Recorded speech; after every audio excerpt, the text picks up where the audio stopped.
ओम जयंती मंगला काली भद्रकाली कपालिनी दुर्गा शिवा समाधात्री स्वासदा नमस्तुते क्रीम कालिकाय स्वाहा। नमस्कार, আমি পৌলমী নন্দী।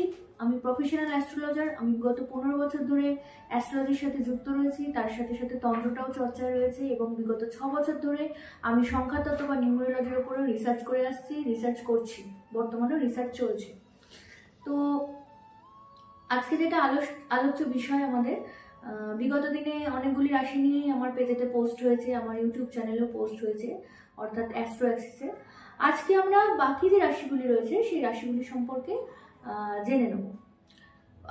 এরপরে আমি প্রথম যে রাশিটায় আসবো, মানে আজকের প্রথম যে রাশিটা নিয়ে আমরা আলোচনা করব সেটা হচ্ছে সিংহ রাশি, মানে 5th রাশি। আমাদের জোডিয়াক সাইনের 5th রাশি যদি বলা হয় সেটা সিংহ রাশিকে বলা হয়।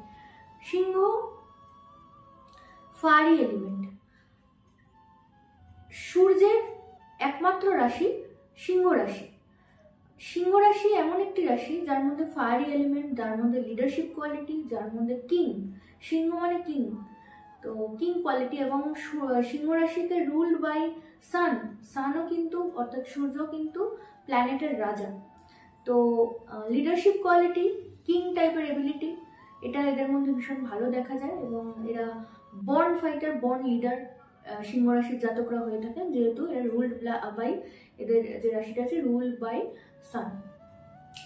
তো 2025 সাল, আজকের আলোচ্য বিষয় হচ্ছে 2025 সাল সিংহ রাশির জাতকদের জন্য কি ধরনের এফেক্ট আনতে চলেছে।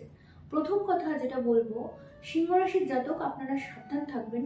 2025 সালে স্যাটার্ন অর্থাৎ শনিদেব আপনাদের 8th হাউসে গোচর করবে, অর্থাৎ 8ম ঘরে গোচর করবে। এর ফলে অ্যাডিকশন, যে কোনো রকম অ্যাডিকশন হতে পারে, মদের অ্যাডিকশন হতে পারে, যে কোনো শুকনো নেশা হতে পারে, অ্যাডিকশন কিন্তু আপনাদের মধ্যে আসবেই আসবে।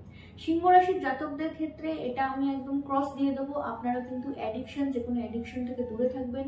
বন্ধু বান্ধবের সঙ্গে, যে সমস্ত বন্ধু বান্ধব চেষ্টা করবেন যে অ্যাডিকশনের দিকে নিয়ে যাচ্ছে, তাদের থেকেও দূরে থাকবেন। আপনারা চাইবেন না অ্যাডিকশনে জড়াতে, কিন্তু অ্যাডিকশন কিন্তু আপনাদের আসবে। বাবার হেলথের প্রতি, যেহেতু সূর্যর রাশি আপনারা এবং শনি 8th হাউসে আসছে, সেক্ষেত্রে বাবার স্বাস্থ্যের প্রতি অবশ্যই আপনারা যত্নবান হবেন। পিতা পুত্রের এখানে সম্পর্ক, তো সেক্ষেত্রে বাবার স্বাস্থ্যের প্রতি অবশ্যই যত্নবান হবেন।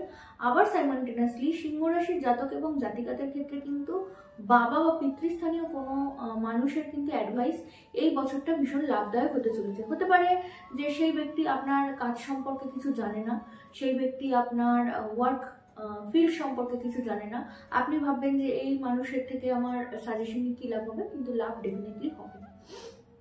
সিংহ রাশির জাতকদের ক্ষেত্রে আরেকটা বলবো, সিংহ রাশির জাতকদের এবারে ধনবর্ষা হবে, ধনবর্ষা হবে সিংহ রাশির জাতকদের ক্ষেত্রে এপ্রিল মাসের পর থেকে। এপ্রিল মাসের পর থেকে সিংহ রাশির জাতকদের ধনবর্ষা হবে, কিন্তু সমস্যা একটি অ্যাডিকশনে চলে আসবে, যেটা আমি বারবার করে হাইলাইট করছি। সিংহ রাশির জাতকদের পয়সা নিয়ে এবছর একদমই ভাবতে হবে না।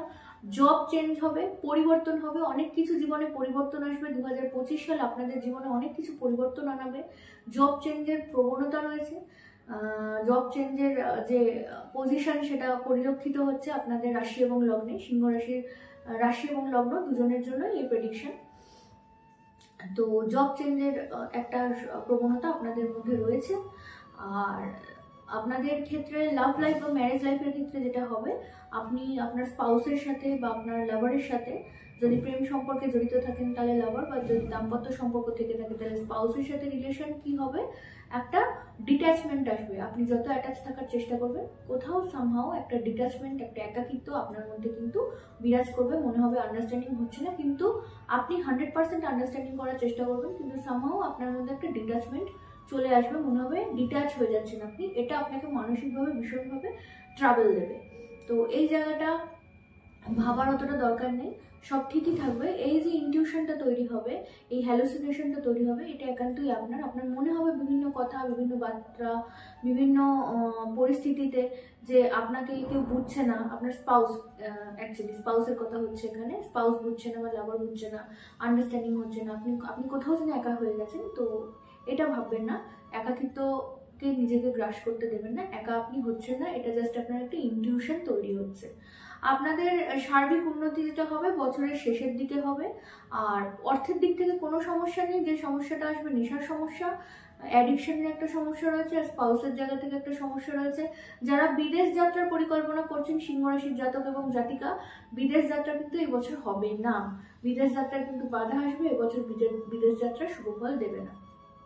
আপনাদের জন্য যদি রেমেডি বলা যায় তাহলে আপনারা ফায়ারি এলিমেন্ট, আপনারা সানের এলিমেন্ট, আপনারা অবশ্যই তামার পাত্রে মধ্যে একটু কুমকুম, একটা জবা ফুল দিয়ে সূর্যকে জল অর্পণ করুন। এটা আপনাদের মানে আপনার রাশির যে লর্ড, রাশির লর্ডকে আপনারা পুজো করুন, এটা আপনাদের জন্য ভীষণ ভালো একটা এফেক্ট দিতে চলেছে। আর যদি বলি যে আপনারা কি ধরনের রেমেডি করবেন, সেক্ষেত্রে আপনারা রুদ্রাক্ষ যদি পড়েন তাহলে সেইভাবে যদি মানতে পারেন তাহলে রুদ্রাক্ষ, একমুখী রুদ্রাক্ষ আপনারা ধারণ করতে পারেন সিংহ রাশির জাতক এবং জাতিকা, সেটা যদি প্রয়োজন হয় তবেই। কারণ একমুখী রুদ্রাক্ষ ধারণ করার অনেক নিয়ম এবং অনেক জিনিস রয়েছে যেগুলো না ঠিক করে পালন করে একমুখী রুদ্রাক্ষ ধারণ করা উচিত না। তো যদি ধারণ করতে চান একমুখী রুদ্রাক্ষ ধারণ করতে পারেন।